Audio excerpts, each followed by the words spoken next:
不要让那些低级的快乐拖垮你的人生。1995年，美国旧金山召开了一场由500位富豪和政治家组成的精英会议。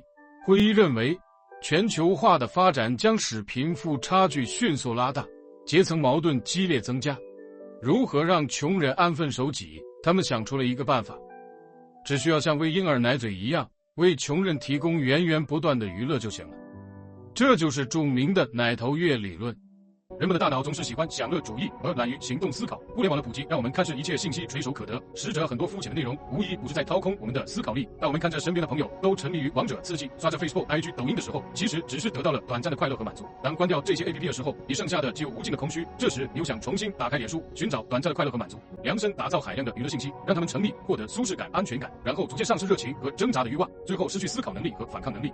因为人都有惰性，我们很容易习惯轻易就获得大量的愉悦感，比如说沉迷于各种偶像剧、网络游戏，慢慢变得安于现状，不思进取。因此我觉得与其说奶头乐是精英们的诡计，不如说是劳苦大众的自甘沉沦。王者刺激的风靡不仅让游戏开发商赚得盆满钵满，同时也折射了现代人的无聊和平庸。或许这些精英们真该感谢这个时代，当他们在拼搏的时候，许多人沉迷于刺激，看 Netflix 滑抖音，痴迷于夜夜笙歌，不是在看偶像剧，就是在追网红八卦。可是当前许多年轻人已经不知不觉地跳进了这个奶头乐的安乐锅里。这些游戏开发商、抖音、Instagram 等大量娱乐产品，都是让我们沉浸于此，并且为开发商提供巨大利益的手段。为此，他们会为我们提供各种各样的娱乐内容，为我们在对抗生活压力的当儿提供一个窗口，找到一丝慰藉。然后我们在这些应用程序上所花的时间和精力，最终就会变成金钱跑到他们口袋里，这样我们就会变成他们的素质劳工，为这些科技企业当成免费的劳工。互联网企业花这么多钱来研究让我们如何上瘾是有原因的，这是因为互联网经济的营收取决于是否能够持续获得我们消费者的关注。说到底，就是要让消费者尽可能长时间的耗在网上，不停点击各种内容。社交媒体让用户不断刷新内容，期待新的消息，这种做法跟一次次按压赌场里的老虎机操纵杆没有什么不同。科技界内有人说，人的大脑是可以被劫持的，甚至一些科技人士也表示，因为知道业界故意让用户上瘾，所以干脆就让自己的孩子禁用手机。他们拆解你的心理，看穿你的上网习惯，然后给你提供适合你，并且能够让你沉沦其中的娱乐体验。你无法专注于你应该专注的正事，然后在你的休息时间都交给了奶头娱乐，慢慢的你会失去了主动思考的能力，也会享受在八卦新闻或者毫无价值的事件里拥有极强的代入感，仿佛你自己就是当事人一样。这时候你独立思考和处理负面情绪的能力也会慢慢被削弱。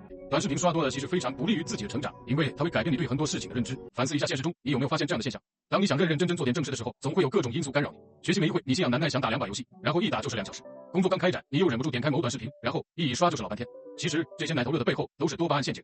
多巴胺是一种神经质，它能够给人带来及时的爽感，但同时它又像一款廉价的毒药，让你在快乐中不断沉沦。相反，内啡肽需要人克服本能才能艰难获得，但一旦拥有，你就会享受到自我提升的巨大满足。这个社会最残忍之处在于，穷人都沉浸在多巴胺的爽感中，而富人却在逼自己追逐内啡肽。21世纪最值钱的是什么？是时间。谁能赚到别人的时间，谁就能赚到别人的钱。谁的时间被浪费，谁就注定沦落贫穷。因为每个人的时间都是有限度的。如果你把精力用在提升自己、精进技能上，那么你的价值自然会水涨船高。如果你把精力都花在了奶头乐上，你在提升自我上的时间就会被大量压缩，于是在悄无声息之间，你就会被彻底废掉。身边所有人都开始出去找工作，唯独陈霄汉一直没有动静。他要么住在网吧，要么躺在宿舍靠零食和网络慰藉自己。时间一晃过去了好多年，为了游戏，陈霄汉欠下几10万的外债，每天活得焦虑不堪。大学同学们要么过得风生水起。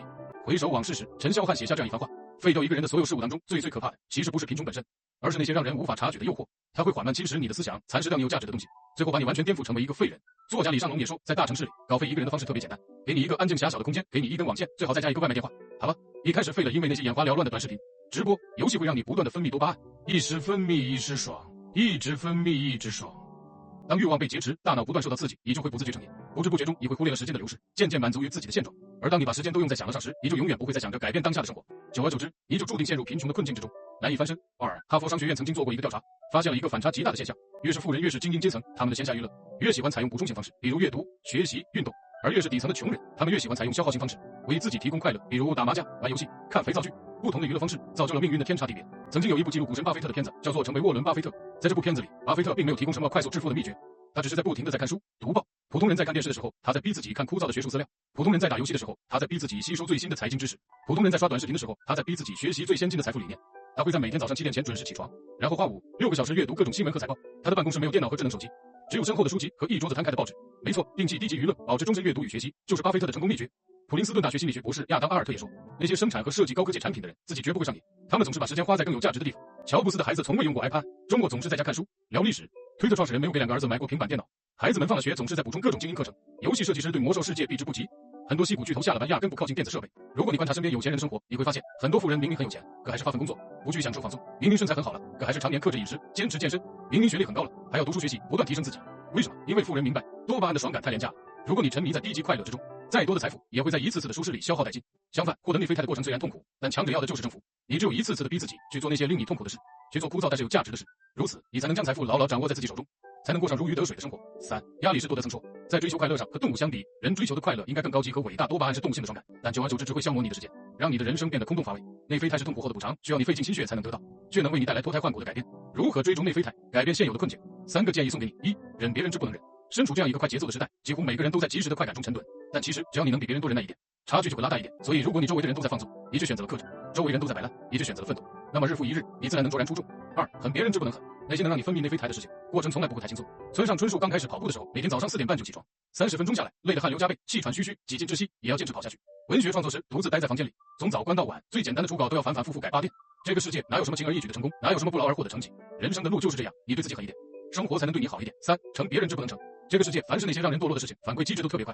看10秒钟的抖音段子，你就能笑到抽筋；吃几口甜品、零食，你就能觉得无比满足；打2把游戏，你就能意淫出战胜世界的征服感。但这种愉悦会让人逐渐沉沦，最终一事无成。相反，所有上进、牛逼的事情，反馈机制全都是非常非常慢的。健身一次不会为你带来6块腹肌，但1年可以；看一本书不会为你带来什么认知上的改变，但看1000本可以。你必须要认识到的是，互联网正在无限放大和刺激你的欲望。现实中你刷到的这些人，其实离你的生活非常远。如果你想改变，想让自己成长，就需要清醒地认识到你自己原来的样子，你现在所处的位置。你在网上看到那些美好的东西，你都想要，这没有错。但是你现在想要的东西，距离你现在所处的位置有多大的距离，你也必须要清楚。所以你需要做的是合理规划你的欲望。你可以向往美好的欲望，但是你不能够透支未来，用来满足你自己膨胀的欲望。只有清醒明白自己当下的现状，并且能够为成功对抗自己的欲望，你才有可能有希望。习惯成个性，个性改变命运。一切从生活的小习惯开始。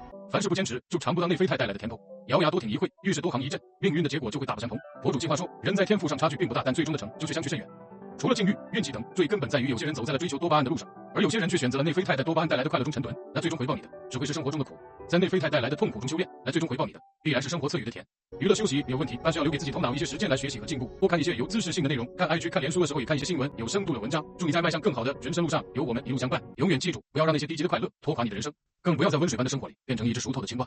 做一个时时精进自己的人，去克制，去提升，去坚持，你的人生才能真正迎来阶层的变迁。